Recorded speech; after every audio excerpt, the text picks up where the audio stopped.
Bonjour et bienvenue sur Lien d'amour, vous êtes toujours avec Laurie Julien et aujourd'hui nous allons aborder le baptême de feu. Donc le baptême de feu en fait c'est le baptême du Saint-Esprit. Alors oulala, ça fait beaucoup de grands mots. En fait, comme j'ai pu vous dire durant plusieurs vidéos, je vous ai beaucoup parlé de Jésus. Et Jésus, lorsque il a eu toute sa vie, et après il est mort, il est ressuscité. Mais ça, on en parlera quand on fera un véritable enseignement un peu plus en profondeur. Donc il est ressuscité, et il a vu du coup ses disciples, ses apôtres, et il leur a dit là je m'en vais, il faut que je parte, mais je vais vous envoyer le consolateur.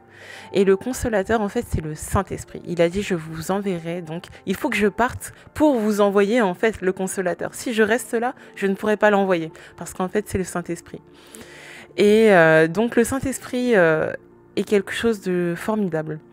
C'est-à-dire que c'est assez compliqué, mais on en parlera. Il y a Dieu, il y a Jésus, il y a le Saint-Esprit. Alors, les trois, c'est Dieu, mais c'est les rôles de Dieu, c'est les fonctions de Dieu, mais c'est quand même chaque personne, donc c'est vraiment un vrai débat. Donc on va pas en parler aujourd'hui, mais tout ça pour vous dire que c'est tout aussi important. Le Saint-Esprit, il ne faut pas le négliger, parce que le Saint-Esprit est ce qui nous permet de tenir ferme encore aujourd'hui. C'est-à-dire qu'on a Dieu, notre Créateur, tout bien, tout comme il faut. On a Jésus qui est venu nous sauver, donc ça extraordinaire venu en tant que Fils de l'homme et Fils de Dieu. Et on a le Saint-Esprit, le Consolateur, qui est venu après pour nous aider à cheminer et à continuer jusque dans l'éternité. Et donc, il nous dit que il faut qu'il parte, parce que ses apôtres ne voulaient pas qu'il parte. Ils ont dit, attends, on t'a perdu une fois, là t'es revenu, on est waouh, émerveillés, mais maintenant, reste avec nous. Et il a dit, non, non, vous inquiétez pas. Ce qui arrive après moi, c'est bien aussi. Et donc, leur disant ça, il a soufflé sur eux, et en soufflant sur eux, il a commencé déjà à amorcer en fait le Saint-Esprit en fait autour d'eux, en eux, etc. Et il leur a dit, attendez un petit peu, allez à tel endroit, et on appelle ça la chambre haute, hein, vous le verrez, je mettrai tous les versets qu'il faut. Et dans la chambre haute, attendez, continuez à prier, cherchez Dieu, et vous verrez. Et ils sont partis donc dans cette chambre haute, et ils étaient à peu près une centaine, je crois, hein. Je peux me tromper, mais je crois. Et ils ont attendu, ils ont été ensemble, ils ont prié, etc. Et à un moment donné, on dit dans la parole que c'était comme des langues de feu qui sont descendues chacun sur eux. Et ils ont commencé à parler dans des langues qu'ils ne connaissaient pas eux-mêmes. Et ça, c'est l'œuvre du Saint-Esprit. C'est-à-dire qu'il y en a un, il ne connaissait pas du tout un dialecte du fin fond de la région où ils étaient, et il commençait à la parler. Et dans cette langue-là, il racontait les merveilles de Dieu, la grandeur de Dieu. Le Saint-Esprit inspirait. Et toutes ces personnes qui étaient là avaient des langues différentes. Et lorsque, donc, comme un peu cette folie aux yeux du monde est arrivée, ils sont sortis de cette chambre haute. Et en fait, lors de cet événement-là, il y avait beaucoup de personnes. C'était un peu comme un grand événement, en fait, dans la ville. Il y avait beaucoup de voyageurs étrangers. Et les voyageurs étrangers entendaient leur langue natale, leur langue de là où ils venaient. Ils disaient, mais comment cet homme qui est né ici, qui ne me connaît pas, qui n'a même pas les traits ethniques comme moi, peut parler aussi bien ma langue maternelle que seule ma mère, ma grand-mère et mon oncle connaissent. Et ça, c'était le Saint-Esprit. Dieu connaît toutes les langues. C'est lui qui les a créées. Et donc c'est formidable. Et donc dans cette chambre haute, il y a eu donc ce temps où ils ont reçu donc le Saint-Esprit, ce que Jésus leur avait promis en partant. Et le Saint-Esprit est important parce que dans le Saint-Esprit, il y a des dons. Par exemple, il y a les dons de l'Esprit. Il y en a 9. On en parlera dans un enseignement un peu plus approfondi. Il y a aussi le fruit de l'Esprit, qui contient plusieurs...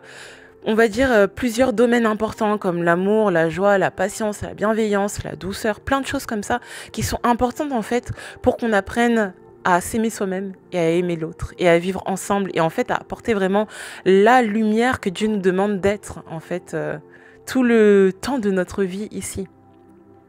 Et le Saint-Esprit se reçoit comment ? Parce que du coup, ok, il nous a dit, bah, je vous l'enverrai. Ok, les apôtres et les personnes qui étaient donc dans la chambre haute l'ont reçu.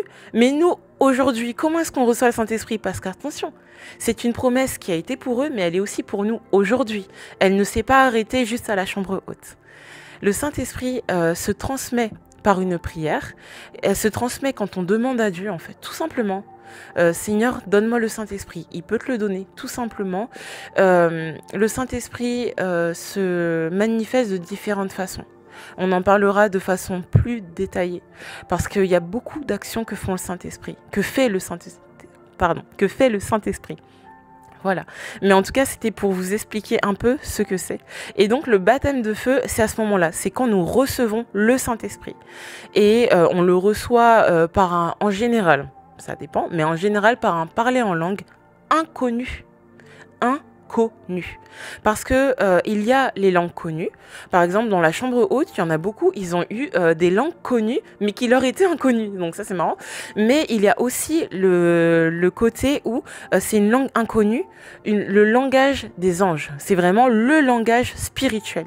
Le langage spirituel que même le diable, entre guillemets, parce que si Dieu existe, le diable aussi. Si le diable existe, Dieu existe aussi. Ne connaît pas. Que le diable, lui, ne comprend pas. Voilà, donc c'était pour vous expliquer ça, tout simplement, pour rester un peu dans la continuité de tout ce qu'on a pu aborder. N'hésitez pas si vous avez des questions, n'hésitez pas si vous voulez aller plus loin aussi dans les explications, si vous avez des questions, si vous vous sentez quand même perdu, si vous avez besoin d'accompagnement, si vous avez besoin de conseils, si vous... Enfin voilà, toutes ces choses-là. Il y a des églises autour de vous, il y a des personnes autour de vous. Bien sûr, après, moi, je peux vous réorienter, vous conseiller, bah voilà, il y a tel pasteur à côté de vous, etc. Moi, je peux aussi vous répondre à quelques questions. Mon mari peut aussi vous répondre à quelques questions. Lui aussi, il est chrétien, bien engagé, il a le Saint-Esprit, etc. Il pourra vous parler. Mais en tout cas, n'hésitez pas et ne restez pas seul. Ne restez pas seul.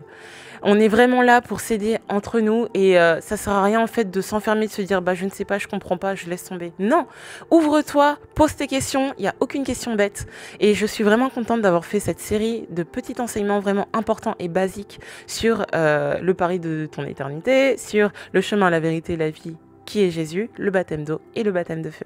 Je te dis à bientôt sur Lien d'amour, on se voit très très bientôt.